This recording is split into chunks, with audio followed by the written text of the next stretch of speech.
Bueno, ¿cómo están? Espero, espero que bien. Vamos a tener hoy el conversatorio sobre el librito de José Carlos Chiaramonte, que tenemos acá, este librito, Los usos políticos de la historia, lenguaje, clases y revisionismo histórico. Y saludo ahí a los que veo que están, bueno, lo veo a Marcelo, a Joaquín, veo a Fuana, a Andrea, a Cristian, a Juan Manuel Sánchez, a Julián, que siempre tiene mucha participación en estos encuentros y los festejamos. Y bueno, les voy a comentar cómo es más o menos la dinámica, en donde, de qué características tienen para los que por primera vez están en este tipo de encuentros. Bueno, en principio, ahí es un encuentro de investigación. Nosotros, los que estamos en diferentes proyectos, como Marcelo, como Julián, como Marco, como Juan Manuel, tenemos proyectos de investigación. Hay un proyecto que es sobre la editorial La Siringa, en donde es la editorial que ha publicado una serie de trabajos muy interesantes para lo que es la historiografía de la corriente revisionista y también para el ámbito de la cultura, el ámbito político y literario.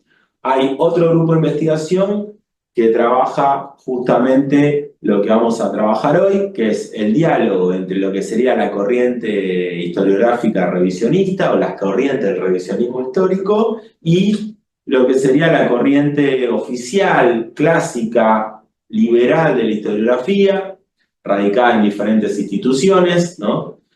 En el caso de hoy vamos a trabajar a José Carlos Chiaramonte, que justamente fue quien lideró de alguna manera el Instituto Rabiniani, que es una de las instituciones de acá, los que venimos de la tribu de la historia, como el señor Pensotti, bueno, Marco Mel y unos cuantos más. Sabemos que es una institución que bien podríamos decir tiene la característica de oficial, o por lo menos es una institución que se ha expresado en diferentes editoriales importantes, con docentes que ocupan cargos fundamentales en cátedras de historia en el país y que también son jurados en diferentes jurados y directores de espacios que determinan de alguna manera si eso que uno escribe o esa tesis que uno trabajó o eso que uno está explorando puede ser aprobado o no, puede ser aceptado o no, ¿no? De alguna manera podríamos decir que ejercen la hegemonía, o es una de las instituciones que ejerce hegemonía en materia de historiografía, justamente por manejar estos mecanismos, ¿no? En el sentido de que uno se puede recibir de doctor, o se puede recibir de historiador, de licenciado en historia, o tener una cátedra de historia, o concursar y ganar una cátedra, siempre y cuando esté de acuerdo a esos parámetros que dictan instituciones como el Instituto Rabiniani. Entonces, lo que me gustaría empezar, y después, bueno, le doy la palabra, la dinámica, esta es más o menos la presentación, y voy a comentar algunas cositas de Chiaramonte, de José Carlos Chiaramonte y este libro, y después, bueno, le voy a dar la palabra a ustedes para hacer un ida y vuelta, que es la característica que tienen estos conversatorios. La primera cuestión que me interesa comentarle, bueno, que es un libro que se escribe en el 2014, ¿no? 2003, 2014, el escenario de producción de este libro. Chiaramonte ha dejado ha dejado este mundo justamente este año, ¿no? En marzo de este año. Es un historiador que nace en el 28 y este año nos abandonó de alguna manera, pero ha dejado un legado y ha dejado un grupo de investigaciones formados, ¿no? Es un tipo que se ha dedicado a la formación también de profesionales y ha marcado toda una línea de investigación, más allá de lo que le podremos criticar y demás, muy interesante, principalmente para lo que a nosotros eh, de alguna manera nos salpica del tema del federalismo, del tema de los caudillos y el tema de la nación, ¿no? O sea, que son tres elementos que ustedes después me dirán qué les parece esta visión, pero creo que son tres elementos que José Carlos Chiaramonte ha dejado una buena obra con todo lo que le podemos discutir, ¿no? Pero ha dejado, digamos, dejó un producto para seguir trabajando y para discutir en varias de las conceptos, de las nociones, las ideas que dejó en esos aspectos. Y voy a comentar, voy a tratar de no extenderme mucho, pero sí les voy a comentar que evidentemente para nosotros una de las primeras cuestiones que nos, por lo menos, no sé, para mí, que un poco molesta de este libro de Chiaramonte, por así decirlo, es esta pretensión por la verdad, ¿no? Desde las primeras líneas de este libro, Chiaramonte se pone a trabajar sobre el criterio de verdad en la historia. Y en ese criterio de verdad en la historia considera que el revisionismo histórico, como otras corrientes, como la corriente marxista, ¿no? Ha ensuciado la labor historiográfica. Precisamente él señala que la política ha ensuciado la labor historiográfica, que la ideología ha ensuciado la labor historiográfica, ¿no? Y en ese sentido él es ya después le voy a dar la palabra al amigo Marcelo Pensotti, que ahí veo que levantó la mano. Es un primer elemento que a mí me gustaría compartirles sobre esta visión, ¿no? O sea, esta visión en donde la historia o el relato historiográfico aparece como una narrativa, ¿no? Y en donde la historia, principalmente revisionista, es descartada directamente de cuajo porque él la va a vincular con la política, ¿no? Directamente. Dice, está atravesada por la política, el historiador va a buscar algo que en realidad ya sabe que va a buscar, o sea, empieza a criticar desde ese lugar. Y voy a hacer este comentario, después vamos a seguir, ¿no? Yo tengo varios puntos y vamos a ir picando. Ahora le vamos a dar la palabra a Marcelo a ver qué piensa sobre esto. Y yo voy a hacer un pequeño comentario sobre esto. Creo que, bueno, cuando uno ve el Chiaramonte, la formación de Chiaramonte estudia en el litoral, ¿no? Va a estudiar filosofía, después se va a exiliar, va a estar en el grupo de SAER, en un grupo vinculado con la cultura, con la historiografía, con la literatura. También párrafo aparte de la literatura de SAER, ¿no? Una literatura de los que integraban ese grupo, una literatura también que se trata de desprender de la política, ¿no? Una literatura más vinculada con elementos totalmente ficcionales, ¿no? Aunque bueno, la ficción también puede, como lo señala Ricardo Piglia, los relatos historiográficos muchas veces se basan en ficciones, ¿no? De ahí, desde Mitra hasta Sarmiento, ¿no? Pero bueno, más allá de eso, acá es una ficción que trata de no tocar los pies en la tierra, ¿no?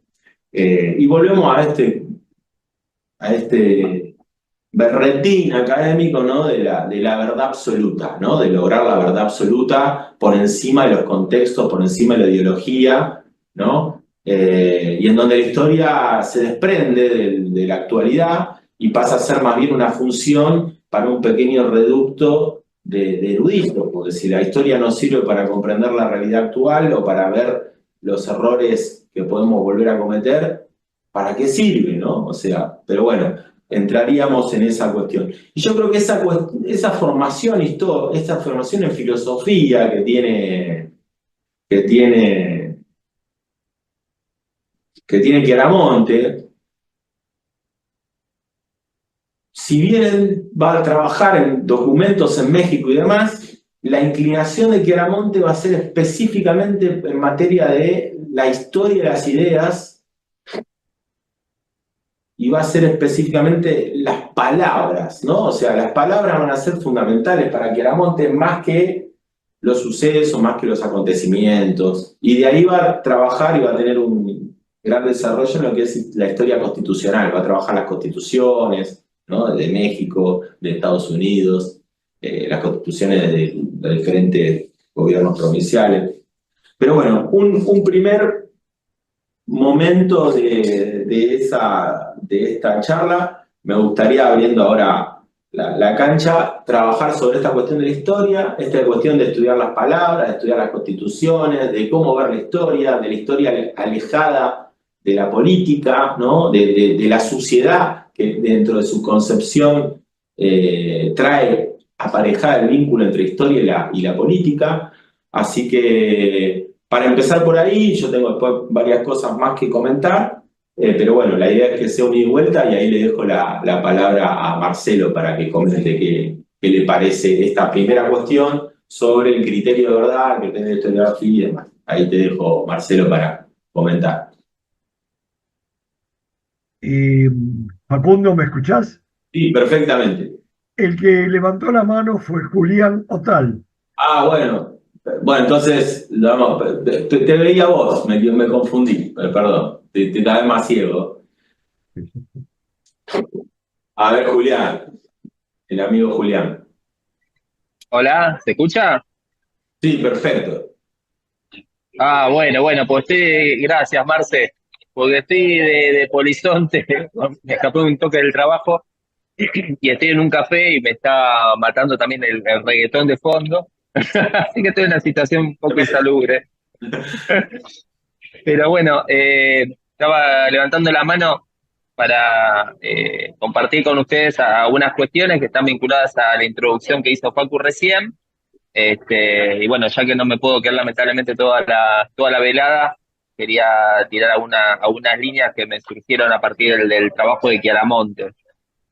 En principio, bien como decías vos, hay un ensañamiento hacia revisionismo histórico y hay una cosa que se nota clara en el momento del trabajo mismo, ¿no? Que en la primera parte aborda el tema del lenguaje de clases, o sea, abordando las tesis marxistas, porque tiene que ver, digamos, el tema de las luchas de clases, las clases sociales y demás, donde es una tesis que es para revisar, ¿no? Que lo dice Guiaramonte, pero es aceptable, ¿no es cierto? Es científica, tiene una carga valorativa positiva. En consonancia, el revisionismo no, es todo lo contrario, es una tesis nacionalista, no es científica, es sumamente esencialista, es despreciable, en definitiva, para Chiaramonte, o sea, ahí tiene una carga sumamente negativa y tiene que ver con esto que decías vos recién, esa relación con la política o el uso político de la historia, como bien él lo define. Y creo que ahí hay una cuestión interesante como para insertar, ¿no es cierto?, el tema de Chiaramonte, más allá del contexto específico, que es justamente a colación del enfrentamiento que surge con el kirchnerismo cuando fundan el Instituto Dorrego, donde saltan, digamos, todos los academicistas a la yugular, digamos, por recuperar este discurso revisionista y demás, pero creo que va más allá de eso, porque creo que nos podemos situar en torno a un problema que es el problema de la nación. en definitiva. ¿Por qué? Porque ya a partir de la década de los 80, no solamente Chiaramonte, creo que Chiaramonte es el exponente claro de esta historiografía renovadora acá en nuestro país, pero lo podemos contextualizar dentro de todo Occidente, donde este cambio de paradigma posibilita que los historiadores empiecen a reflexionar en torno a la nación, no ya como un proyecto, digamos, o distintas ideas en torno a la nación, sino más como una invención, ¿cierto? Como una construcción de la nación. O sea, ya es el objeto de estudio. Ya no están discutiendo proyectos nacionales o qué es la nación, sino que la nación en definitiva es una construcción. Ahí, digamos, lo podemos situar con, por ejemplo, con el trabajo clásico de Anderson, ¿no? De las comunidades imaginadas y todo eso. Y bueno, y ahí la tesis de Chiaramonte, que él proviene de la filosofía, como bien vos decís, y donde también el Jate era el tema de los nacionalismos y los liberalismos, él se inserta también dentro de esas discusiones, ¿no? Y forma parte de un paradigma donde claramente las construcciones de las historias estaban ligadas a unidades de nación muy vinculados con los estados, y paradójicamente en los 80, en el ámbito incluso de la política, nosotros lo vimos a las claras a partir del triunfo del alfonsinismo y la socialdemocracia, donde cambia también el sentido de la nación, ¿no es cierto? Se corre la nación de lado, pues está vinculado con el Estado, está vinculado, digamos, con el autoritarismo y demás, y se empieza a discutir más los regímenes políticos y no tanto los proyectos de nación. Ahí también la cuestión de el valor de la democracia y esta carga valorativa de la democracia vinculado con el liberalismo, ¿no? Entonces, todas estas discusiones de Chiaramonte y por qué ese ensañamiento, ese revisionismo histórico, lo tenemos que insertar ahí, ¿cierto? Precisamente esta crisis estructural donde Chiaramonte ve el resurgimiento en los tiempos del kirchnerismo de un relato revisionista que lo detecta claramente, digamos, como un uso político. Porque no se hace cargo de lo que hace él, también es un uso político de la historia. Porque obviamente uno no puede estar ajeno al mismo, pero ¿qué pasa? Son los vencedores, en definitiva, son los tipos que aportan al canon del saber, entonces es una cuestión, una verdad inobjetable. Y ahí también es interesante, porque si uno capaz habla con una persona de la UBA o de CONICET y te dice, no, bueno, pero esto es trillado, discutir en torno a la historia oficial y demás, porque hay un montón de aportes que se alejan y demás.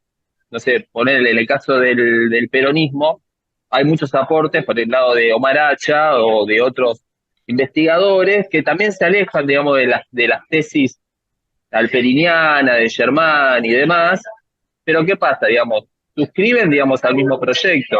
O sea, en todo caso tienen ciertas apelaciones de índole progresistas o marxistas, pero no discuten ese problema, que es el definitivo problema de la nación, porque la nación ya está corrida del eje, ¿no es cierto? Ya la nación es un objeto de estudio, entonces ya no concibe una idea de nación como nosotros desde el revisionismo histórico lo defendemos y lo analizamos.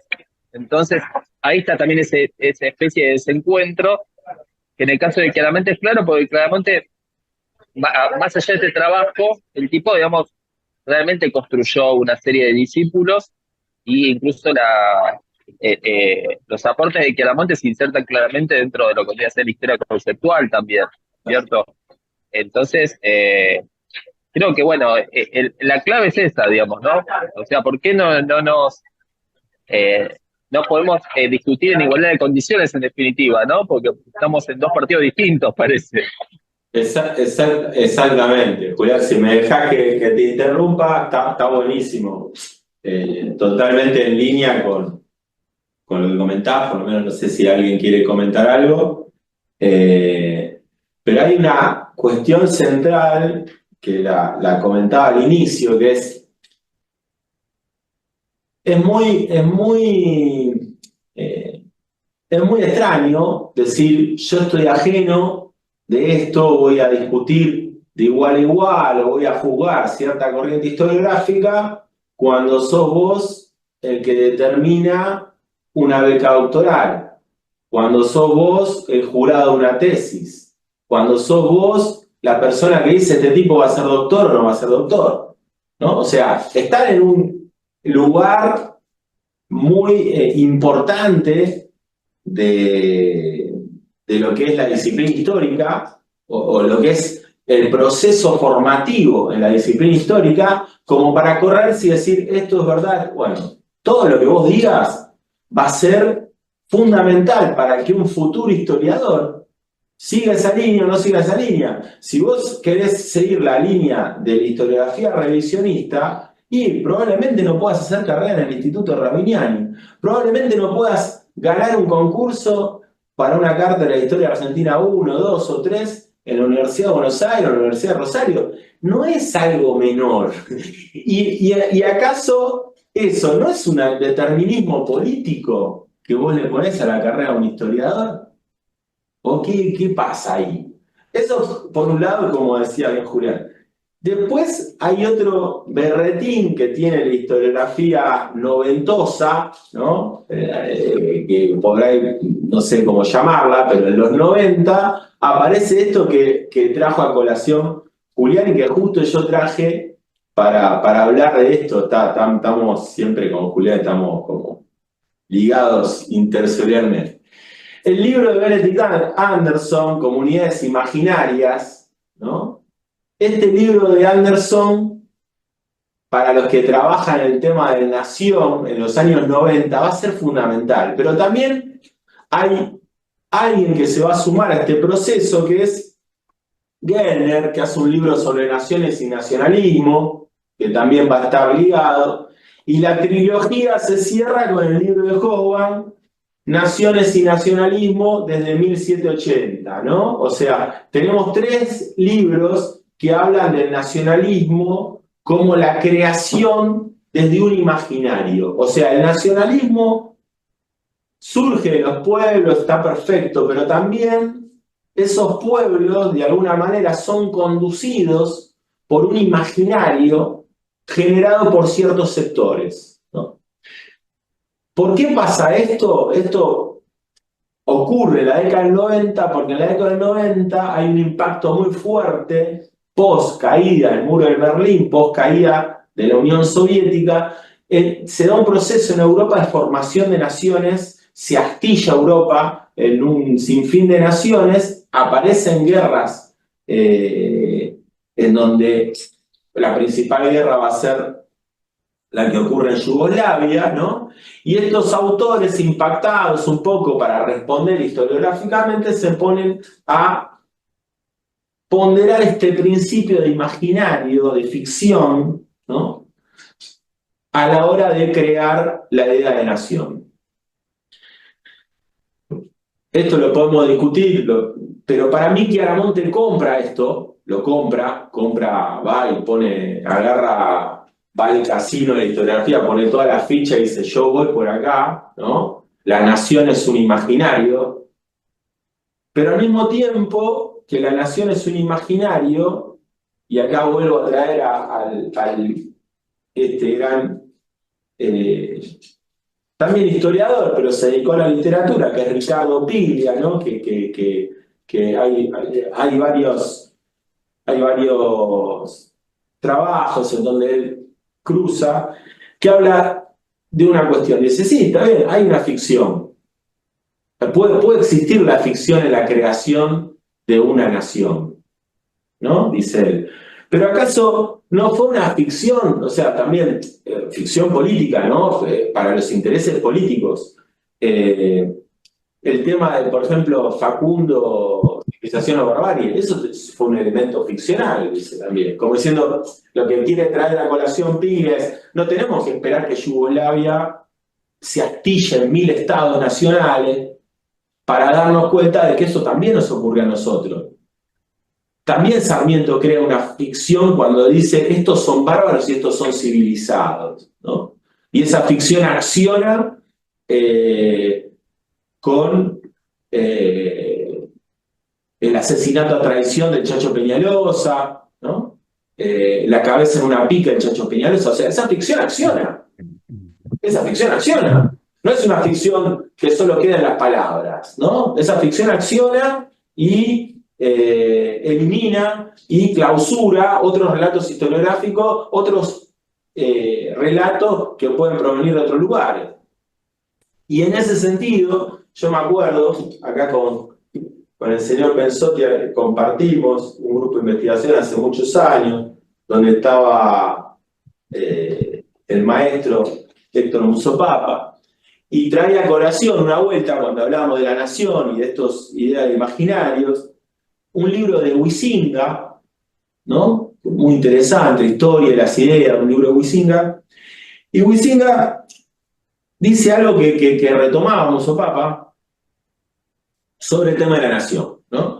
Porque fíjense, una cuestión del imaginario es, bueno, pero la palabra nación no estaba, ¿no? Chiaramonte dice en un momento, no podemos hablar de nación en Argentina porque la palabra nación no aparecía en los discursos de los que crearon la Constitución, los revolucionarios, no aparecía la palabra nación, entonces la nación no existía. Como que la nación aparece cuando aparece la terminología de la nación, ¿no? Este es un problema, a mí me parece severo y profundo que tienen los historiadores de las ideas. ¿Por qué? Huizinga dice algo muy impresionante. Dice, bueno, antes no se sabía de los rayos cósmicos, ¿no? Entonces no aparecían los rayos cósmicos en los textos porque no se conocían. Eso quiere decir que no existían rayos cósmicos, porque no aparecían en los textos. O el descubrimiento, dice, el descubrimiento de Plutón. Plutón no aparecía, claro, Plutón Plutón no existía, sí, existía. El tema es que no se había descubierto. Bueno, en el tema de la nación, sería ridículo pensar que el criterio de una nación, del criterio de una comunidad determinada, no existía en el siglo XIX. ¿Por qué se movían? ¿O eran ejércitos de mercenarios los que hicieron la batalla de Cepeda? Eran mercenarios. O el levantamiento artiguista eran tipos que eran pagados por Artigas para levantarse contra los portugueses, contra los españoles. O los granaderos eran todos tipos que cobraban una mensualidad, por eso cruzaron la cordillera. ¿Y ahí acaso no hay un criterio nacional en el sentido de una comunidad con tradiciones, con costumbres, con una cultura en común?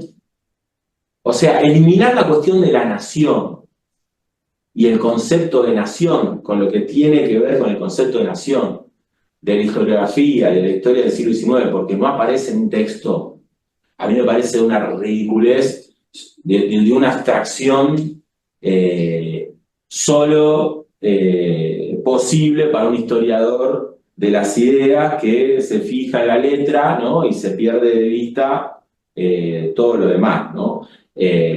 Así que, obviamente, arrastrado por esta idea de comunidades imaginarias, ¿no? Esta idea del imaginario, obviamente arrastrado por la idea de que la idea de la nación en los años 90 se desfigura y es real, ¿no? O sea, la idea de estamos en el proceso de consolidación de otra idea de lo que es un Estado y demás.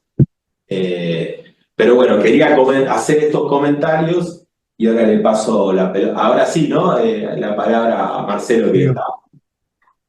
Bien, no, quería agregar dos cosas.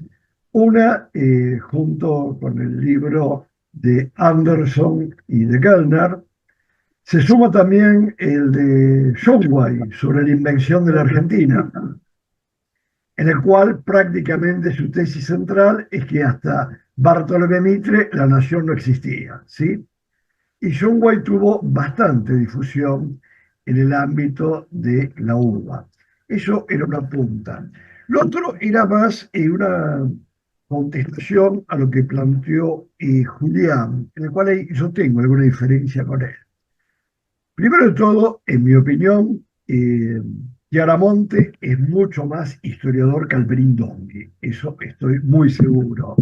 Es decir, si comparamos una de las obras paradigmáticas de Alperín, que fue el fruto de nuestra primera reunión, Revolución y Guerra, y los comparamos con los textos de Chiaramonte, a Chiaramonte lo veo mucho más sólido, por un motivo que para mí es esencial, plantear la discusión entre federación y confederación Y aparece el tema del secesionismo, fundamentalmente con la cuestión de Corrientes.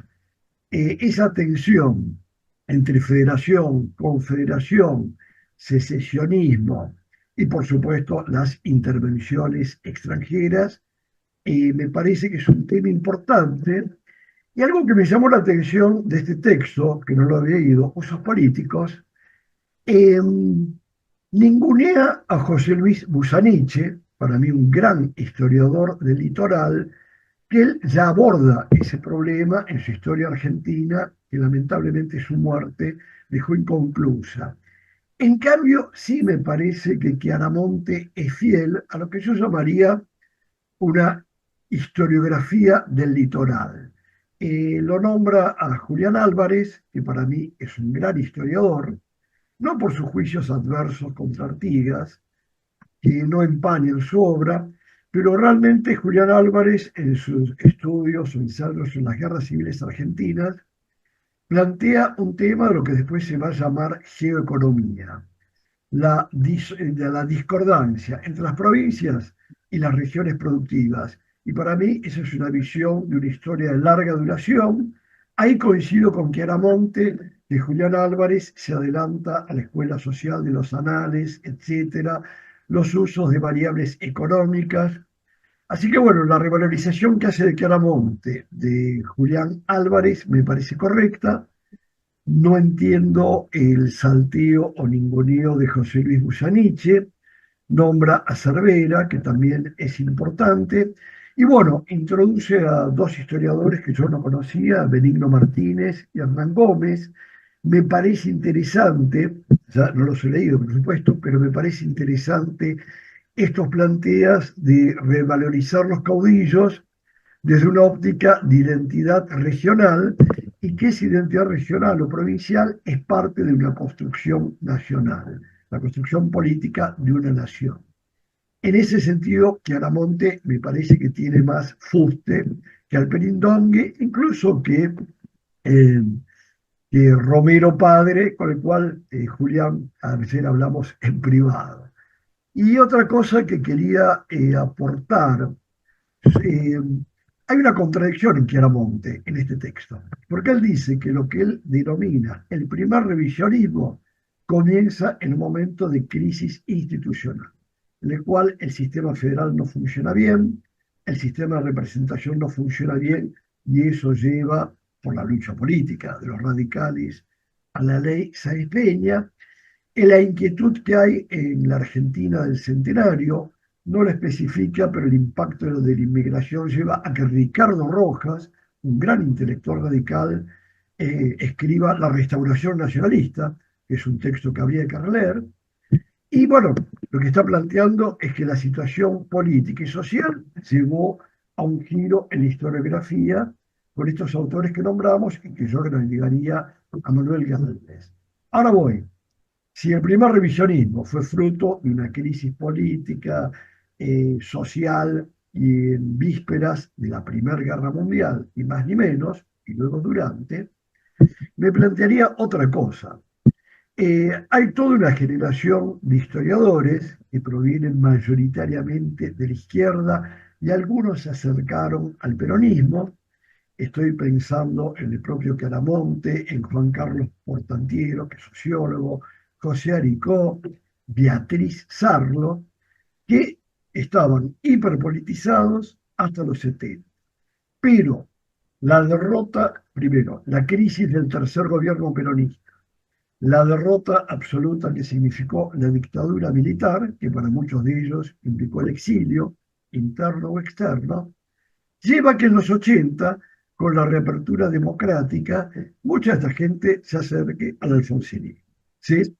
Entonces, bueno, ahí va a haber un interés por la república, los sistemas políticos, la condena a toda violencia política, toda, no se va a tocar a San Martín, por supuesto, y me parece que eso se suma a lo que decía Facundo, el hundimiento del socialismo a la soviética, la aparición de la globalización y esta idea de, bueno, ahora tenemos que ser académicos, hay que separar las ciencias por un lado, las luchas políticas, para eso están las elecciones, la división de poderes, y así todos somos felices.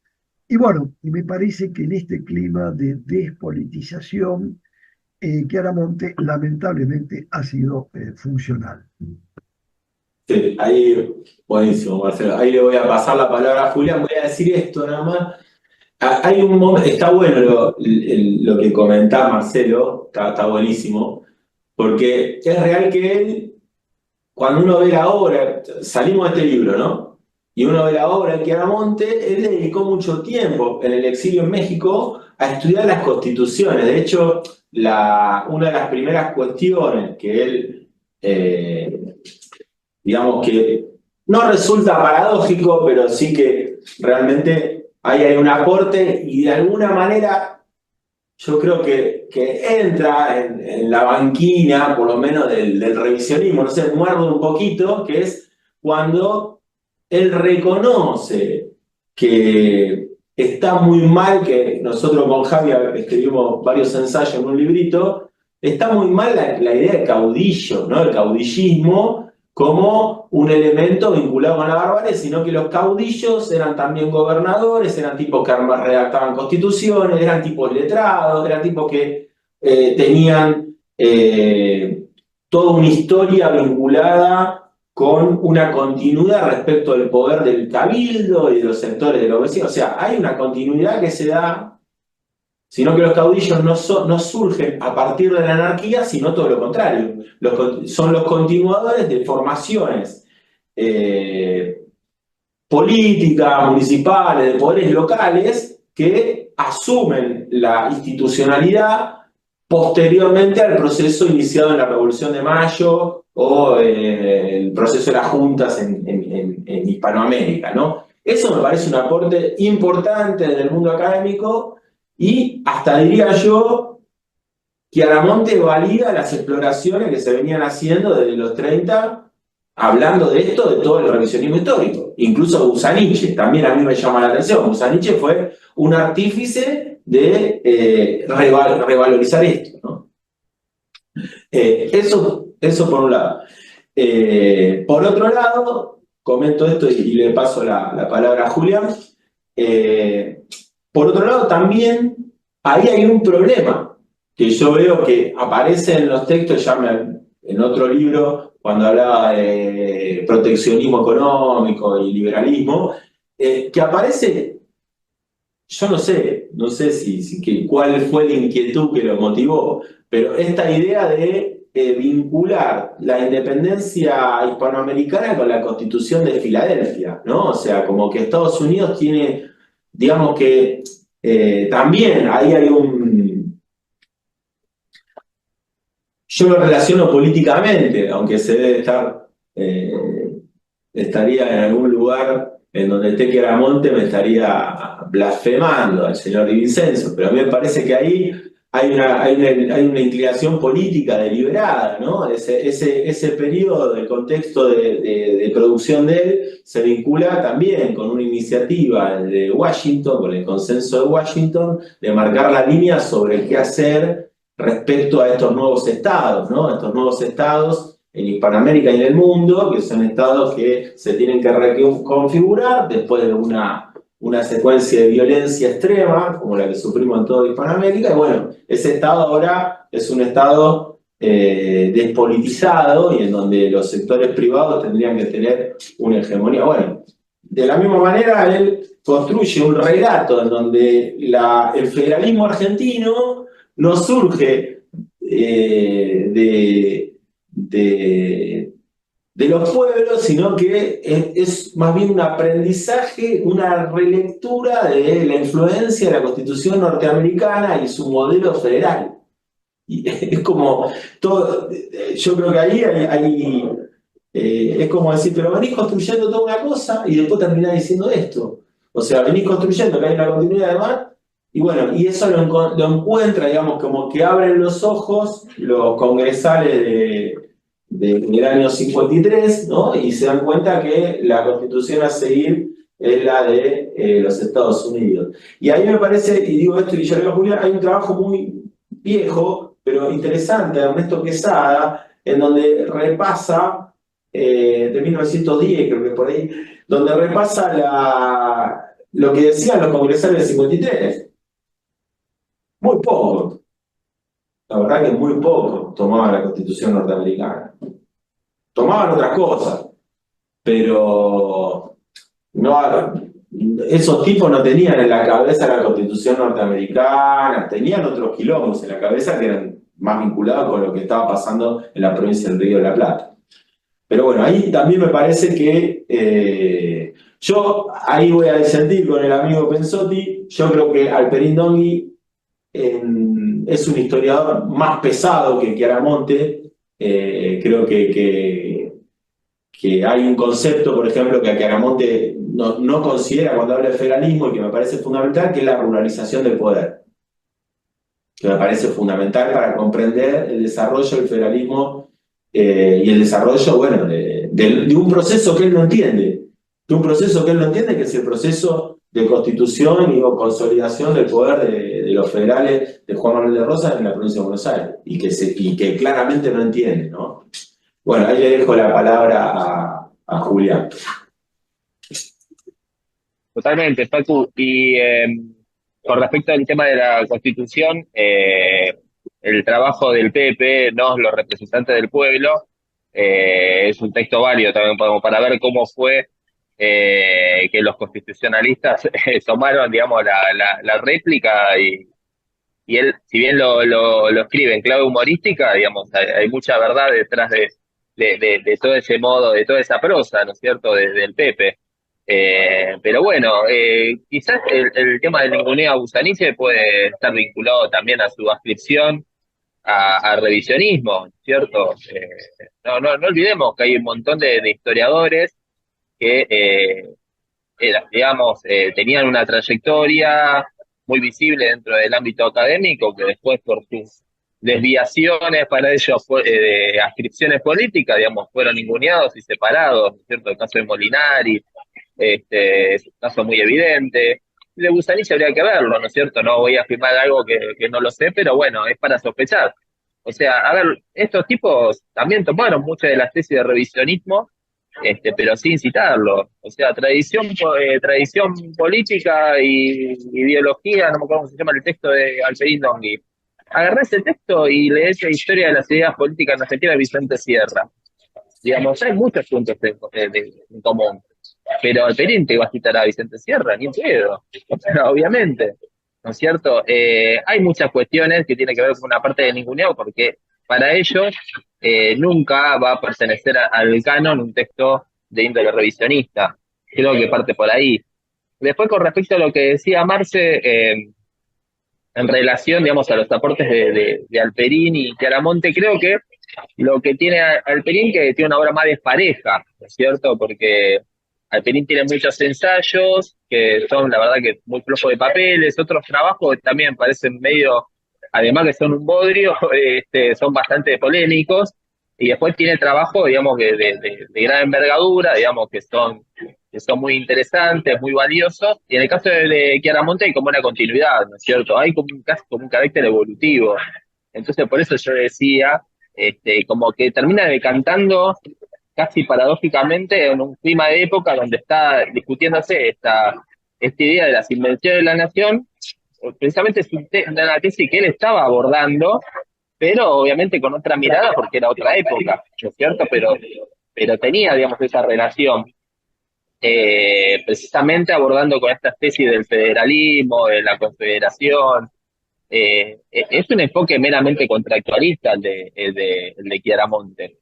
Por eso también nosotros coincidimos en algunas partes. ¿Por qué? Porque la otra parte que él no está valorando es la parte que no es la iluminista o la contractualista. Digamos, en definitiva hay cierta continuidad con algunas ideas, por ejemplo, no sé, que había desarrollado Rabiniani, y digamos que el tipo lo va puliendo y le va problematizando y adhiriéndole un enfoque más federal a la cuestión, pero no deja de ser una mirada sesgada. ¿Por qué? Porque simplemente se centra en la cuestión de las ideas, ¿no es cierto? Porque en definitiva se centra tanto con la idea de la federación, de la confederación de las constituciones, y se olvida, digamos, de la gente que estuvo detrás de eso. Eso es uno de los problemas, digamos, que tiene este tipo de historiografía. Y después, una nota así que con respecto a estos intelectuales que provienen del marxismo, como Chiaramonte, como Sarlo, como Portantiero, que bien dijo Marcelo, creo que el viraje también tiene que ver, digamos, con un clima de época que es anterior incluso a la asunción del alfonsinismo. No es que vieron ganó el alfonsismo, vamos a meternos porque nos cabe la idea. No, los tipos compartían, digamos, precisamente ese viraje. Los tipos desde México, en una publicación llamada Controversia, ya estaban discutiendo estas cuestiones, ¿no es cierto? ¿De qué manera podemos repensar la democracia y cómo abandonar esta idea de la lucha armada y cómo abandonar las ideas revolucionarias para que devengan reformistas? Entonces, es un cambio que va más allá de lo que sucedió en el país, más allá de las falencias o del clima de época que había dejado la muerte de Perón y los conflictos intrapartidarios, ¿no es cierto?, donde terminó quedando en imagen de que el tercer gobierno de Perón fue simplemente, digamos, un enfrentamiento entre la fuerza de la izquierda y la derecha peronista, y se deja de lado todo el legado que había dejado el general Perón. O sea, tiene un montón de cuestiones que están muy vinculadas entre sí, y nada, parece como un juego, digamos, de ajedrez, ¿no es cierto? Como que son piezas que terminan encajando, lógicamente, pero bueno, eso. No, para mí el contexto, como bien decía Julián y también un poco Marce también, yo creo que el contexto no solo en este caso te sirve para comprender algunas cosas, sino que influencia en lo que explica Chiaramonte, ¿no? Que eso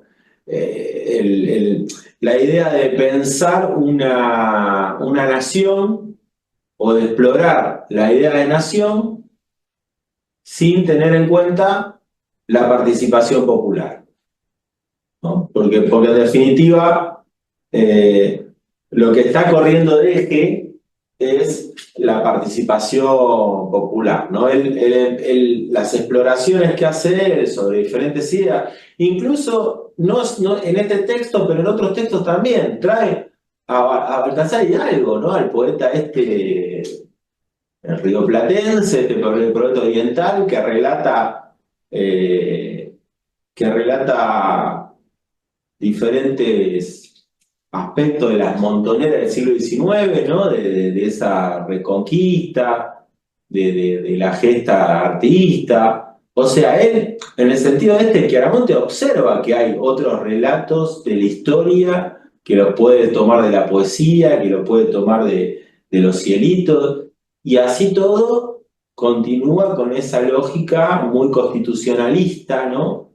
En donde se pone a analizar las constituciones, las características de las constituciones, las características de la organización política. Y ahí lo que quería traer a colación es un libro, un autor en realidad, que yo sé que tuvo influencia en el grupo del Instituto Rabiniani, y que un poco desempolvó todo este problema, al punto de que motivó luego que Hilda Sábato realice un trabajo. Hilda Sábato también frecuentaba ese grupo. Hilda Sábato realice un trabajo que sea la política en las calles, ¿no?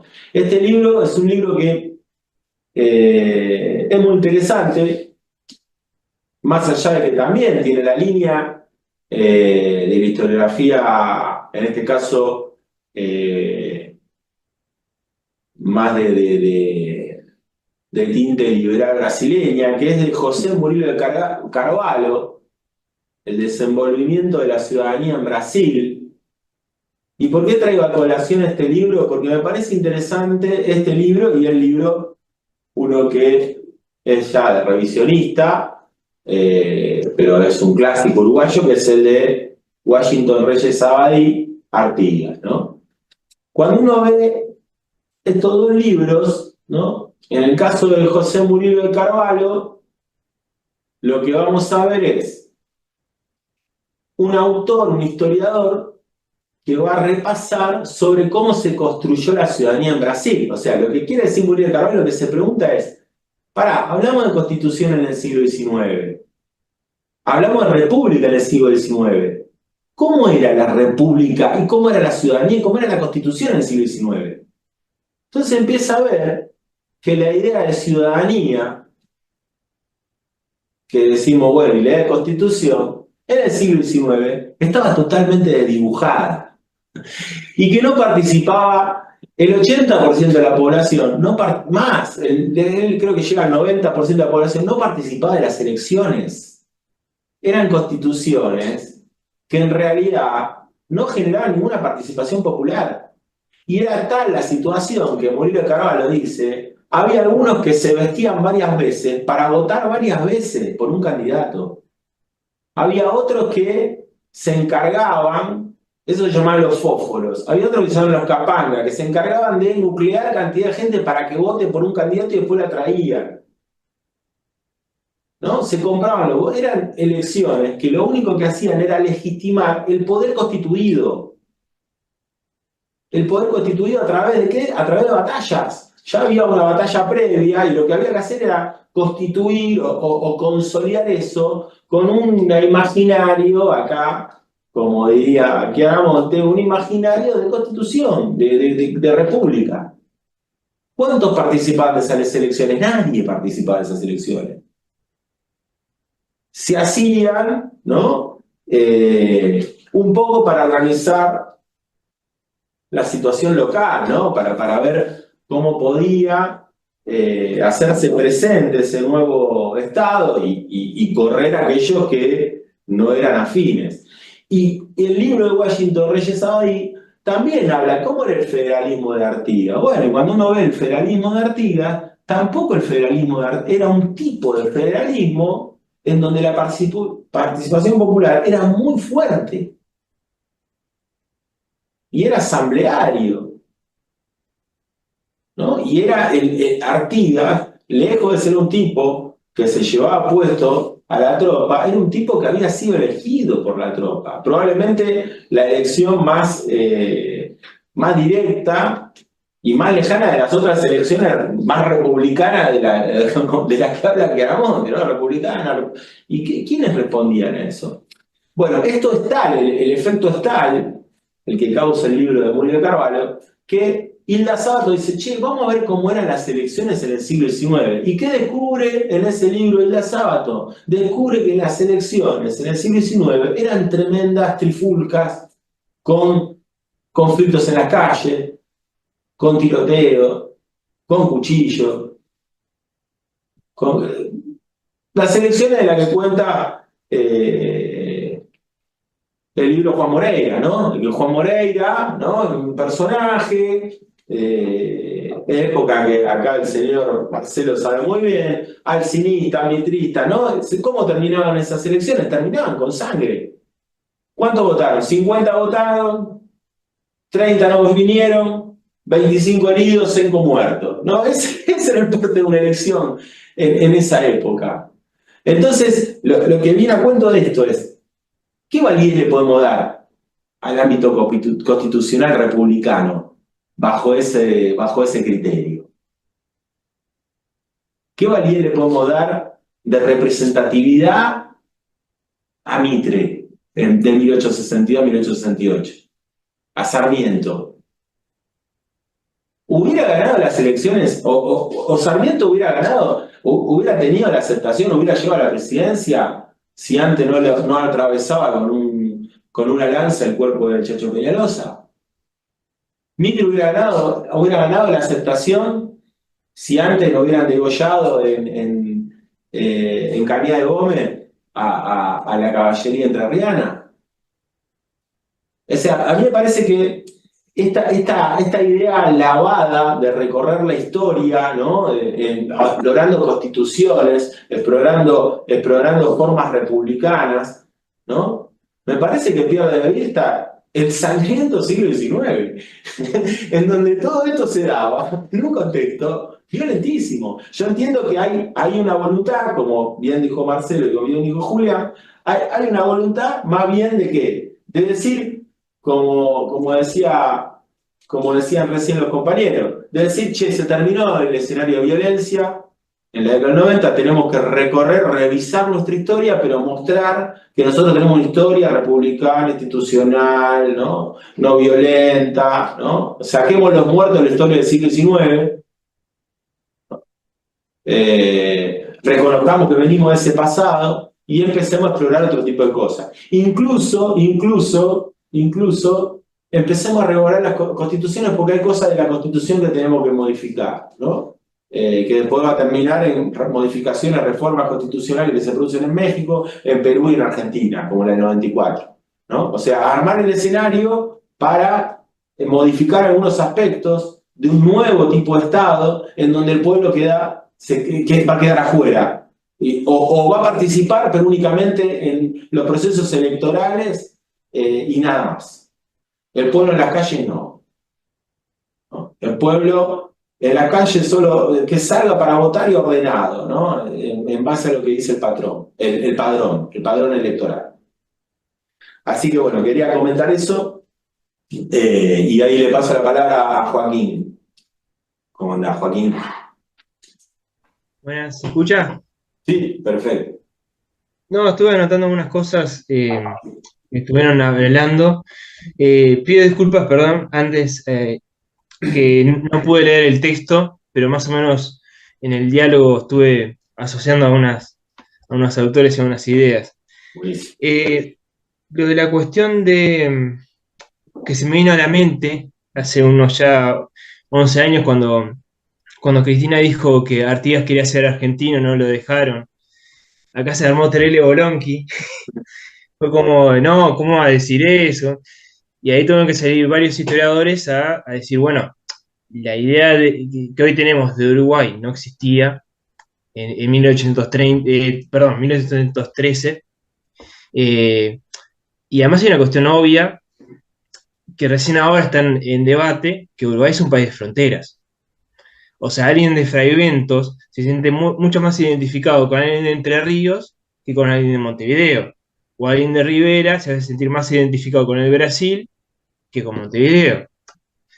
Y esa visión de la historia oficial de que, bueno, que toda América Latina ocurre de lo mismo, esa visión de como de fronteras para adentro, todo lo que pasó en el siglo XIX pasó de fronteras para adentro, o sea, la historia que se enseña. Y nos olvidamos que, bueno, muchas de las guerras civiles ocurrieron también entre las fronteras. O sea, la Guerra Grande, qué pasó Oribe y Rosas, Rivera, los unitarios. Y bueno, una división que muchas veces se hace desde bastante tiempo, esa división de bueno, por un lado está la historia academicista o académica y por otro lado la historia militante. Como que si en realidad los historiadores académicos son sujetos fríos, insensibles, como científicos, que observan la historia como un objeto en búsqueda de la verdad, y por otro lado la historia militante, esos apasionados, esos llenos de subjetividades, como si en realidad bueno, uno se acerca a la historia por algo es, o sea, porque tiene también pasiones, tiene también dudas, tiene también, como sujeto, tenemos todas subjetividades. Cuando analizamos algo, si elegimos ciertas preguntas y omitimos otras, estamos llenos de subjetividades también. Y bueno, el tema también de que se habló varias veces, ¿no? Los intelectuales provenientes del marxismo, por qué en los años 60, 70 tenían ciertas concepciones y por qué en los 80 fueron cambiando. Bueno, en Uruguay ocurrió algo similar con la vuelta de la democracia, que aunque había ciertas corrientes mucho más afines al vallismo o esa concepción un poco más unitaria, y por otro lado una visión más federal, este, una cuestión, bueno, que a la vuelta de la democracia, es verdad también que ahí está ya en los 80, pero ya a partir del 89, hay como, por muchas cuestiones, un tema también de no sé si, sí, de melancolía, por así decirlo. O sea, que cambió el contexto y hay una cuestión de, bueno, hay que bajar ciertas banderas y tener una lectura mucho más institucionalista. Que en definitiva, si está bien o está mal, eso es debatible. Pero de ahí a decir, a caer en lo mismo que uno criticaba, de que ya ni siquiera se puede debatir, bueno, quién era Lord Ponsonby, por ejemplo, o decir, bueno, esto fue así y ya está. Creo que se está dando una mala señal, eh, incluso no solamente a los colegas, a los estudiantes, a los jóvenes también. Como le está dando una señal de que, bueno, si este señor adulto que ya a primera de mano quiere dar una clase de historia y ya está dando como, bueno, está todo establecido y ya está. ¿Qué señal estás dando? Bueno, está todo dado, ya está, ya no puedes cambiar nada por X motivo. O sea, y ahí es como que volvemos a lo mismo de la pedagogía tradicional, de dar el discurso establecido y no cambies nada. Este, como, bueno, muestra un poco esta película, la historia oficial. Hay que leer el libro, memorizar el libro, y en base a ese libro, lo que dice este libro. Está eso más o menos lo que quería decir. Está buenísimo, Joaquín. Siempre está buenísimo poder abrir la cancha más allá del río de la Plata, del río Uruguay, ¿no? Y está bueno. Voy a retomar un poco eso y después, bueno, voy a dejar la palabra a quien quiera. Hay un libro que yo lo comenté un par de veces, me gustó mucho, que leí hace poco, de Gerardo Caetano, ¿no? Historia mínima de Uruguay, este libro. Y me parece interesante ahí Caetano, que es un historiador uruguayo, como cita para los futboleros, que siempre terminamos hablando de fútbol, campeón con Defensor Sporting, ¿no? Rompiendo una hegemonía de Peñarol Uruguay. O sea, el tipo era jugador de fútbol, de 40 años, salió campeón en los años 70 con Defensor, y después se dedicó a la historia. Y acá él dice algo muy interesante, me parece a mí, con el tema de la idea de nación, ¿no? Cuando él aborda el tema de la idea de nación, un poco lo traje porque está en la misma cuestión que Chiaramonte, ¿no? Porque Chiaramonte acá, retomando lo que dijo Marcelo, hay que reconocerle que se mete con el tema de la nación, ¿no? Eso hay que reconocérselo, porque el ámbito académico del Rabiniani, o no creo que sea. Este viene a preguntarse sobre el tema de la nación en un momento donde no era dentro del acontecer, sí, como les comentaba, ¿no? Estaba pasando en Europa, pero bueno, él viene a traer ese tema como algo establecido, ¿no? Como problema, acá retomo lo que decía Joaquín, estoy de acuerdo, que ellos no, llevarlo para problematizarlo, no para definir y determinar. Pero bueno, entonces Gerardo Caetano, ¿qué dice? Bueno, acá tenemos un problema de la nación porque la nación, con las características que debería tener de nación y demás, no se desarrolló, pero sí se desarrollaron los imaginarios, ¿no? O sea, como Gerardo Caetano hace una división entre lo que sería una nacionalidad establecida, ¿no? Una comunidad de sentimiento, una comunidad que va hacia un destino, un proyecto común, en toda su región, en todos sus habitantes, ¿no? Eso no se dio, dice Caetano. Pero en reemplazo de esa ausencia, se da sí un imaginario. Y en ese imaginario, dice en Uruguay, el que triunfó fue el imaginario ballista, ¿no? El imaginario de la Suiza de América, el imaginario del país donde la gente es buena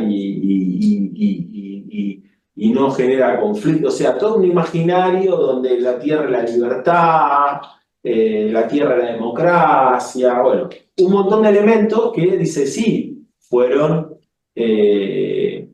infalibles, dice él, ¿no? Fue un imaginario ballista como la tierra de la socialdemocracia, la tierra de el reformismo desde el Estado y una tierra avanzada, ¿no? En derechos para la mujer, para los sectores seculares. Bueno,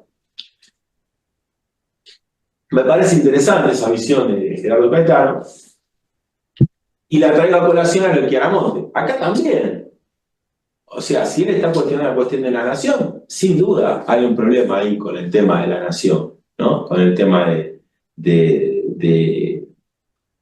qué es y que el revisionismo, y bueno, nosotros la última reunión, cuando hablamos de Arturo Jauretche, lo ha trabajado y mucho, ¿no? El tema tomando a Arturo Jauretche cuando hablaba del tema de la autoestima, ¿no? O sea, de la denigración por lo nacional. O sea, está más presente en la calle, probablemente, decía Jauretche, ¿no? La denigración, qué país de porquería, acá no se logra nada, ver con desconfianza al de al lado, que construir una idea de la nación. Bueno, entonces, ¿qué opera frente a la ausencia de eso? Y sin duda operan los imaginarios, ¿no? Acá con Caetano. Y un imaginario que operó fuertemente es sin duda el imaginario de la historiografía mitrista liberal, ¿no? Que es un imaginario en donde se pondera la Argentina granero del mundo, se pondera el inmigrante, se pondera el atraso del gaucho y del indio, el que había, y en donde los federalismos aparecen como vinculados, la historia federal es la historia de los caudillos, y una historia del desorden, y una historia de la violencia. Acá es interesante el aporte de Chiaramonte. Acá esto rescato por el Chiaramonte, donde él, de todo ese imaginario oficial, él hace un recorrido, estoy de acuerdo con lo que decían los compañeros antes, mucho más prolijo, ¿no? Donde, bueno, voy a empezar a analizar corriente, voy a empezar las constituciones, ¿qué era el nacionalismo o qué era el proteccionismo en esta región? ¿Cómo se manejaron las aduanas? ¿No? Yo creo que no puede correrse del litoral y ve a Rosas como un tirano, ¿no? Porteño, ¿no? La imagen de Rosas es nefasta, ¿no? Y en ese sentido, Chiaramonte sí pincha un poquito el imaginario establecido en la historiografía oficial, tratando de posicionar a estos gobiernos federales como gobiernos que tienen legitimidad, que son validados por los autores de poder de su región, ¿no? Pero ahí también, y ahí siguiendo algo que dijo Julián, que me parece interesante también, ¿y esto lo escribieron los revisionistas? Y sí, lo escribieron los revisionistas.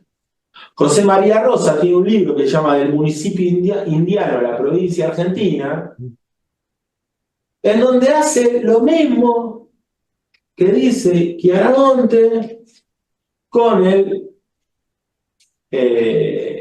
agravante que lo escribe en 1953. En 1953. ¿Qué hace acá el Pepe Rosa? El Pepe Rosa hace un recorrido de la historia institucional de las regiones, de las provincias. O sea, dice, las provincias tenían representatividad en el periodo colonial. ¿Qué representatividad tenían? y tenía la representatividad de los vecinos. Los vecinos, digo, los propietarios, los que primero fueron, algunos fueron encomenderos, después recibieron mercedes de tierra, pero que hay un desarrollo institucional en la época colonial, ¿no? Que nosotros lo podemos ver claramente con el texto de Mariano Moreno cuando habla de los hacendados, ¿no? En representación de los hacendados. ¿Y a dónde lo envía Mariano Moreno? ¿Hace una revolución? No, lo envía al Cabildo. Porque dice, che, los hacendados queremos... Lo envía al Cabildo, ¿por qué? Porque el Cabildo era el lugar que atendía las problemáticas locales. Tenía que atender las problemáticas locales. Y los funcionarios eran funcionarios de algo, no eran funcionarios, sí, representaban al virrey, pero tenían que responder también a los intereses locales. Y en esta historia, obviamente, el virrey Ceballos, cuando hace ese levantamiento, el virrey, algunos le llaman el virrey caudillo, cuando vuelve a reconquistar la zona de Colonia, tenía representatividad y tampoco llevó mercenarios. Tampoco llevó mercenarios, no pagó a los gauchos para que crucen el río de la Plata y tomen de nuevo, recuperen Colonia. Entonces, ¿qué quiere decir esto? Esto está en línea con el Chiaramonte, ¿no? Porque está en línea con una historia institucional que también, acá hay una que me olvidé de decir, hay un texto al final en donde dice, no tuvimos grandes altercados con los ingleses, no sé si llegaron a leer esa parte mundial, ¿no? Como que con los ingleses tuvimos más negocio que altercados, ¿no? Bueno, habría que recordarle que venimos con quilombo, si tuviera Néstor Forero acá, se prendería fuego, ¿no? Si está Néstor, porque esta idea de Chiaramonte, de que no hubo conflicto con los ingleses, ¿no? O sea, tuvimos más relaciones comerciales y fraternales que conflictos. Pero bueno, en esto traigo a colación, ¿por qué? Porque en este libro, el Pepe Rosa, ¿qué hace? Muestra lo que tiene, la relación que hay con esta institucionalidad con la recuperación del Río de la Plata en las invasiones inglesas. En las invasiones inglesas, cuando el virrey Sobremonte se retira con el tesoro hacia Córdoba, y cuando los ingleses toman la plaza de Buenos Aires, se desarrolla todo un proceso en donde los vecinos o las personalidades con cierto relieve en cada comunidad empiezan a reclutar gente para hacer la reconquista. Y uno de ellos, Santiago de Liniers, después va a ser elegido como virrey por la gente. O sea, lo que queremos mostrar acá, o lo que muestra el Pepe Rosa, es ese desarrollo de la institucionalidad estaba tan afilado, tan afinado, que se pierde la plaza, se pierde el virrey, pero la misma organización, la misma comunidad local de Montevideo, Buenos Aires, se organiza para recuperar y vencer al ejército más poderoso del mundo, que es el ejército inglés en ese momento, ¿no? Fíjense si acá no tenemos una organización previa, preexistente, expresada en los cabildos, ¿no? Que obviamente después va a decantar en el escenario del federalismo y del enojo de las provincias cuando los porteños mandan las directivas a cumplirse y la provincia dice, pará, nosotros acá tenemos, no solo que tenemos nuestra propia decisión, sino que tenemos la gente atrás, digamos, en términos del sindicalismo de los años 60, dirían, tengo las bases también, no puedo ir en contra de mis bases, ¿no? O sea, tengo que representar los intereses de estas locales. Así que bueno, quería comentar eso. No sé si alguien, hay muchos aspectos, si quieren comentar alguno.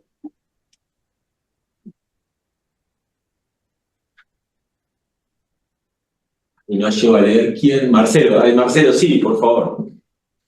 Sí, quería tratar dos cosas. Primero de todo, bueno, creo que el trabajo de Pepe Rosa sobre el municipio indiano, primero me parece que es uno de los libros menos leídos o menos citados, al menos de Pepe Rosa, y yo lo considero muy valioso por dos aspectos. Primero, y esto daría para otro encuentro, Pepe Rosa una vez más arremete contra la leyenda negra antihispánica, ¿sí? Es un imperio autoritario, jesuítico, reaccionario. Por muy elemental que fuera la representación popular en el Cabildo, claramente representaba a los vecinos, eh, claramente tenía inserción también en lo rural, que tenían la famosa Santa Hermandad, que era el equivalente a una gendarmería o policía rural, para, bueno, atender los conflictos de los vecinos no ciudadanos, sino de los vecinos de la campaña. No hay que olvidarse también, fue buena la cita de Mariano Moreno en la representación de los hacendados, que hay otra institución imperial, pero de fuerte inserción local, que fue el consulado. Los proyectos económicos de Belgrano los presentó como prior o presidente del consulado. Y realmente sus propuestas son realmente revolucionarias y no lo agarró la Santa Inquisición para quemarlo. Hay también una representación de intereses locales que abordaban tanto la ciudad como la campaña. Ahora bien, quería darle también una vuelta de tuerca a la cuestión del artiguismo. Cuando hay que elegir los diputados para la famosa Asamblea del año 13, el Cabildo de Montevideo tiene una postura contrarrevolucionaria, reaccionaria, y Artigas, en la Quinta de la Paraguaya, en las afueras de Montevideo, hace una asamblea popular para ver quiénes van a ser los diputados. Más democracia directa ni en Atenas, porque acá eran hombres libres. Eran indios, gauchos, paisanos y algunos vecinos de la ciudad que no se bancaban al Cabildo. Este es un ejemplo para mí revolucionario. No en vano, la Asamblea del año 13 va a poner el prurito, bueno, pero no lo eligieron en un cabildo. Sí, en un cabildo, obviamente, prohispánico, porque el cabildo, hasta la liberación de Montevideo en 1814, era realista. O sea que, bueno, acá tenemos que hay varios mecanismos de representación popular. La Quinta de la Paraguaya me parece que es el más revolucionario de todos. Pero, como bien marca Pepe Rosa, y un historiador ya muy olvidado, José María Ramallo, que tiene un gran laburo sobre las milicias populares a partir de las invasiones inglesas, en que los milicianos, que eran vecinos armados, el pueblo en armas, elegían a sus oficiales. Ahí otra vez hay que volver a hablar de Cornelio Saavedra, que aparentemente era reaccionario y el jacobino era Moreno. No, no es así. En eso coincido con Fermín Chávez, que en una revolución, si la querés llevar a cabo, necesitas un Saavedra y un Moreno, los dos juntos, aunque se caigan a trompadas entre ellos. Así que bueno, tenemos varios mecanismos de representación popular que, bueno, creo que hay que tener en cuenta. Y ahí no hay ningún imaginario ni un carajo. Acá son vecinos, son habitantes de la campaña y quieren decidir sobre sus asuntos. Y cuando vos querés decidir sobre tus asuntos, hay autodeterminación, como diría Pancho Pestaña, y hay un sujeto colectivo, que a veces coinciden, a veces no. Bueno, eso era un poco lo que quería plantear. Está buenísimo. Está buenísimo ni hablar. Incluso alguna vez lo hablamos acá con el amigo Marcelo. La revolución, hasta si queremos, hay un muy lindo libro de Christopher Hill, ¿no? Sobre el tema de la revolución en Inglaterra, ¿no? Y donde demuestra, digo esto en otra dimensión de análisis, para que tener también sumando a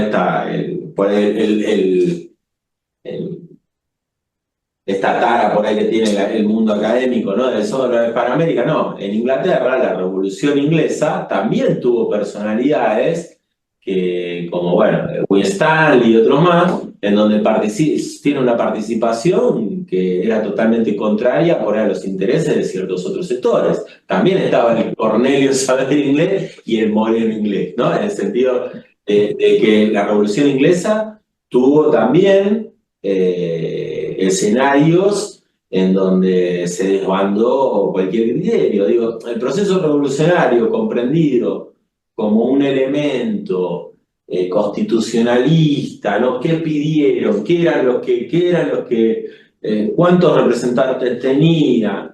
¿No? Ya lo ha dicho otro Nocera, que ahora está dando vueltas ahí por la especialización, ¿no? Comentando cuánta representatividad tenía la Asamblea del año 13 y cuánta tenía los pueblos libres, ¿no? Digo, habían generado un conglomerado de provincias con una cantidad de habitantes que sin duda pone en cuestión cuál era de las dos organizaciones aquella que nucleaba más población, ¿no? O sea, hay todo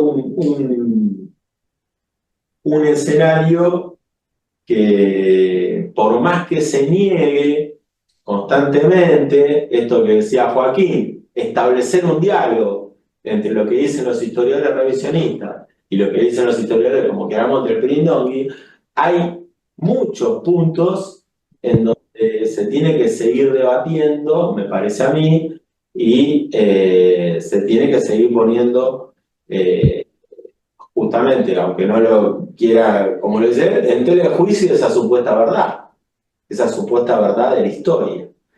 Y después quería comentar esto y ya, si les parece, vamos cerrando el encuentro de hoy. Quería comentar algo, que me fijo la hora,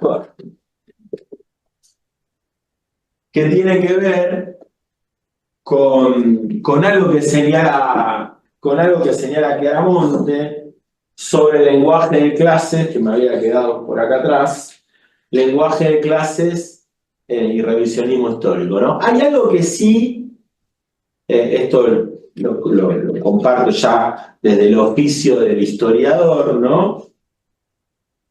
Pero desde cualquier oficio en realidad profesional, sabemos que acá no solo hay historiadores e historiadoras, que es el tema del mecanismo, ¿no?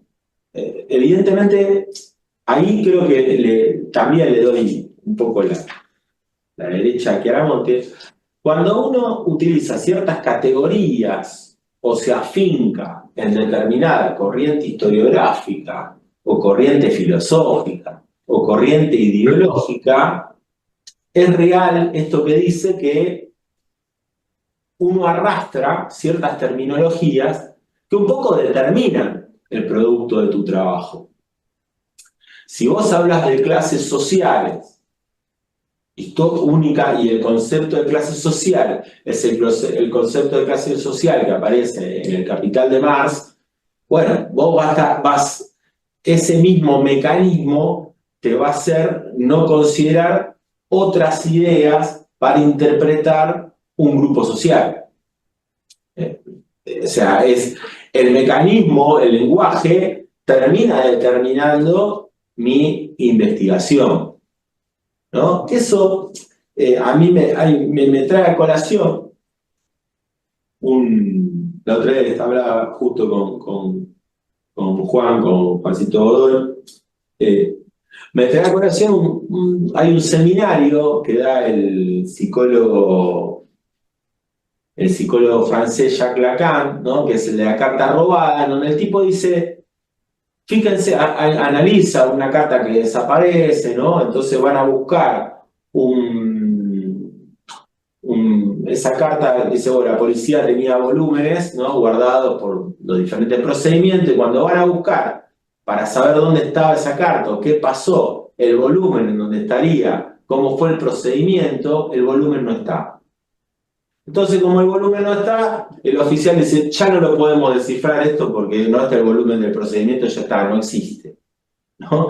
Y en el sentido de cuando uno queda preso del mecanismo, dice Lacan, uno pasa a no analizar todo lo que esté por afuera del mecanismo. Que es una trampa, digamos, esto me parece una advertencia bastante coherente de Lacan en el sentido de ¿qué pasa cuando no tenés las categorías para definir un suceso o el objeto de estudio que estás trabajando? ¿No? Acá, que creo que Aramonte lo avisa, pero queda adentro, o sea, lo avisa que está preso de ese problema, ¿no? Volvemos con lo que decía de nación. No aparece la palabra nación, no había nación, ¿no? La nación por ahí no la vas a encontrar dentro de los criterios que vos tenés en la cabeza, pero ahí hay que romperse el bocho y ver qué otra cosa hay. Porque está la sustancia de eso, pero por ahí no está la palabra para determinarlo, ¿no? ¿Te puedo hacer una pregunta? No sé si me escuchas. Sí, no sé quién habla. Cristian, acá. Cristian, ¿Cómo ¿cómo estás? ¿Cómo te va? ¿Bien? Bien. Bueno, un gusto escucharte, realmente, un gusto. Un gusto escucharte. Te hago una pregunta sin ser sin tener una ideología en particular. Yo veo que nombraste varias veces la ideología marxista sobre el libro del Capital que tiene 3 tomos. Y la verdad es que yo me hago esta pregunta y me gustaría que vos me lo respondas porque vos sos historiador, yo no soy historiador, tengo otras profesiones, pero no soy historiador. Pero la realidad es que, más allá que sí coincido con lo que es la lucha de clases de Marx, los tomos de Marx, los tres tomos de Marx, está plagado de errores. Entonces yo lo que me pregunto es cómo se puede tomar todavía una ideología, este, digamos, como ejemplo, ¿no?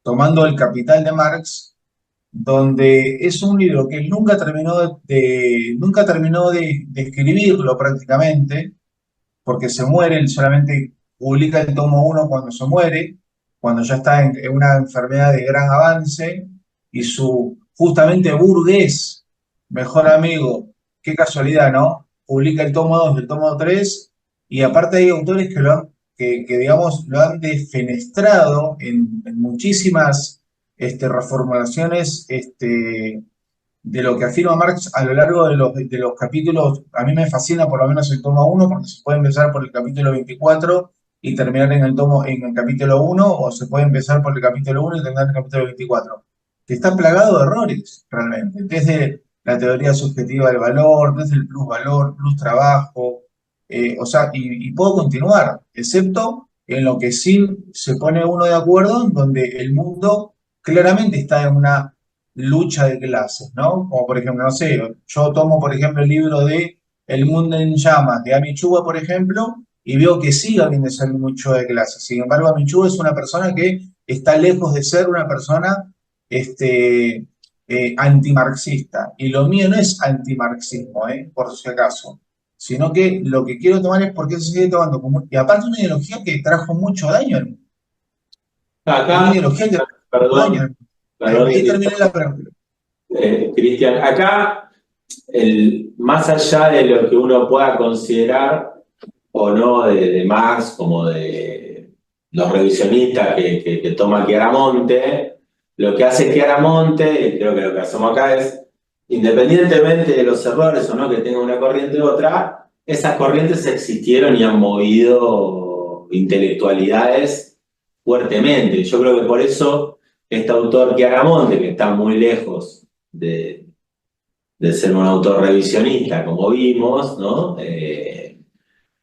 Critica el lenguaje, pero ya diciendo, sin criticar a Marx, ¿no? El tipo dice, hay un lenguaje marxista que interrumpe la labor histórica.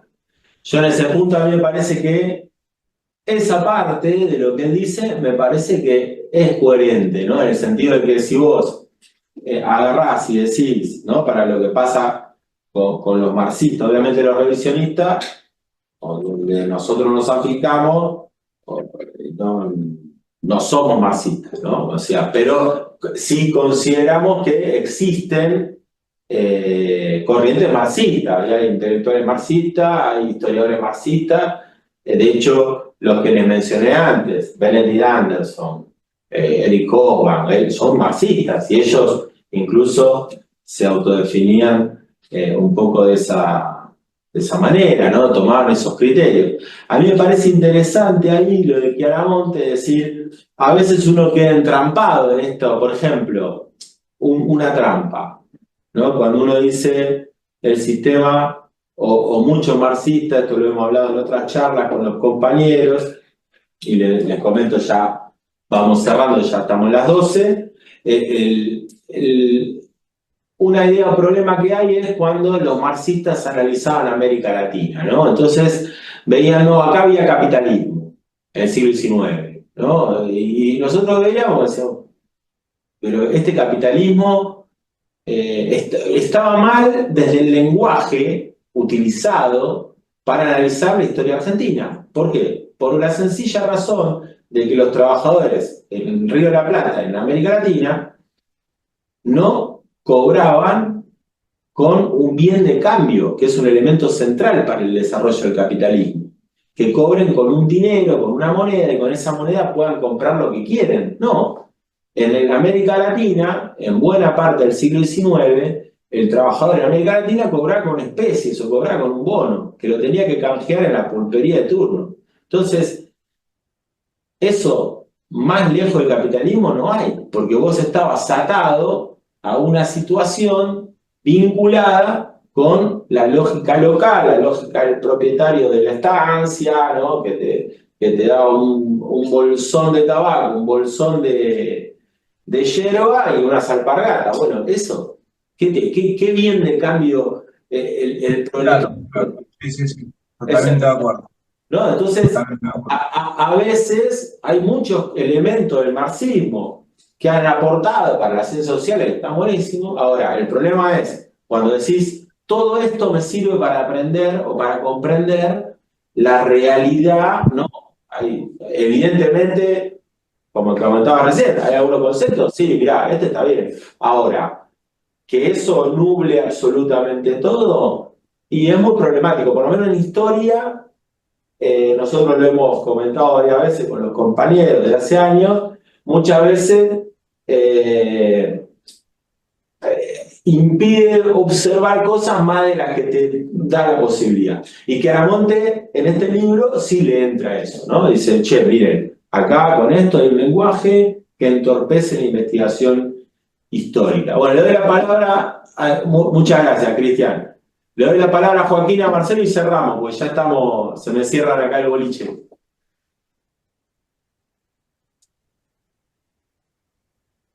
No sé, Marcelo primero, ¿no? Y después Bien, Joaquín. arranco. Y Sí. sí, porque Joaquín también había levantado la mano, pero está muteado. Ah, No, yo lo que quería aportar, en el caso concreto de nuestra historia, y yo agregaría latinoamericana, quizás me parece que el concepto marxista que no se está aplicando correctamente en nuestra historiografía es el concepto de modo de producción, ¿sí?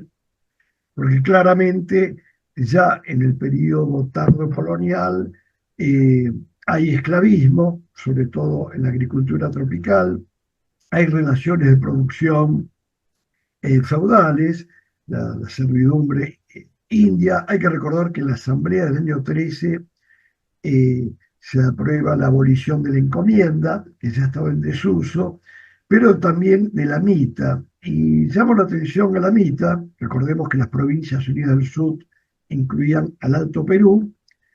Bueno, por una parte era una relación precapitalista, era feudal porque implicaba, bueno, trabajo obligatorio por 9 meses en las zonas mineras. Eso ya venía del periodo prehispánico, de los incas. Pero a su vez, si hubiera un trabajo obligatorio, o sea, había una coacción extraeconómica, para usar la terminología marxista, a su vez cobraban un salario, ¿sí? Que es un elemento capitalista. Y lo cobraban en dinero, también en el Potosí. En el caso, como bien marca Facundo, podríamos pensar que una relación más precapitalista, porque si vos cobrás en bonos o en vales y solo podés adquirir en una pulpería o en un almacén de ramos generales tus mercancías, bueno, obviamente hay una coacción extraeconómica. No tenés la libertad del capitalismo, es decir, compro acá o compro allá, y aparte no tengo el medio de pago. Pero también es cierto que hay producción simple de mercancía, los artesanos en las ciudades tenían empleados y dependientes que cobraban en salario, o sea que creo que el tema de modo de producción en Iberoamérica no está resuelto satisfactoriamente con esta categoría. Nada más que eso. Sí, sí, ni hablar que el concepto de modo de producción creo que es el más problemático, Marci. Estoy totalmente de acuerdo. Bueno, a ver, Joaquín, y ya cerramos. Les agradezco el aguante. No, era una pequeña cosa para agregar. Yo creo que no solamente el marxismo, sino casi toda concepción ideológica que viene desde Europa, eh, ha caído en esa lógica de copiar ciertos esquemas de análisis a la realidad hispanoamericana, latinoamericana. Bueno, para entender, no sé, procesos históricos siglo XIX, XVIII, incluso prehispánicos. El tema también es que, bueno, dentro del marxismo uno se encuentra también con diferentes corrientes que están en constante debate. Este, y bueno, por suerte existieron autores, me viene a la mente en la época de juventud de Jorge Abelardo Ramos, Rodolfo Puigros, Hernández Arrey.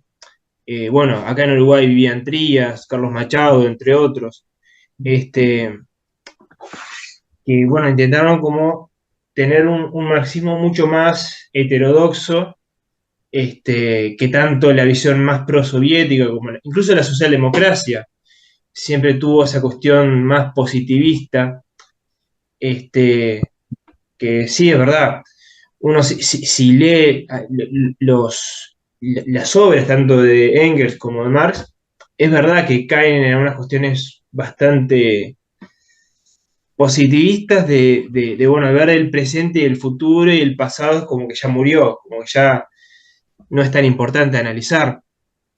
Incluso en el libro de Engels, si no me equivoco, en el origen de, corríjame si lo digo mal, en el origen del Estado, de la propiedad privada y la familia, o es al revés. Bueno, Este, más o menos ahí, pero se entendió. Este, obviamente que hay cuestiones que bastante criticables, incluyendo que en esa época no existía la antropología, por ejemplo. O sea, si uno lo ve con los ojos de hoy, decís, che, estás pifiando acá. Pero bueno, hay que saber agarrar de todos esos las cosas positivas, las cosas negativas, y decir, bueno, por acá no te acompaño, y tener un pensamiento crítico, sí, de leer de todo y bueno, y agarrar esas cosas, ¿no? O sea, creo Ni, yo. ni hablar. Sí, el verdadero pensamiento crítico, ¿no? Porque si no podemos leer a ciertos autores, eh, de crítico no podemos hacer nada. Estoy totalmente de acuerdo. Bueno, Carolina, y cerramos. A ver si puedo. Ahí está. Bueno, ante todo, bueno, gracias por la invitación y solo unas palabras como de resumen. Estuve tomando nota de todo lo que hablaron, me pareció súper interesante, sobre todo lo de Charamonti, que nos invita a ser críticos con los relatos históricos que nos presentan, a cuestionar las fuentes y las interpretaciones y a buscar una comprensión más compleja y matizada de nuestro pasado. También retomo lo que dijiste vos sobre los imaginarios, ¿no? Esta forma de abordarla y hacer un recorrido más prolijo. Y también la cuestión de el uso de del uso de la historia en la política. Eso también es algo que me llamó la atención y que nos da como para seguir investigando y me parece eh, bueno como lo aborda. Es lo único que quería aportar como a manera de cierre de todo lo que se habló, ¿no? Y que hay mucho más por seguir analizando. Gracias por esta charla que me fue enriquecedora.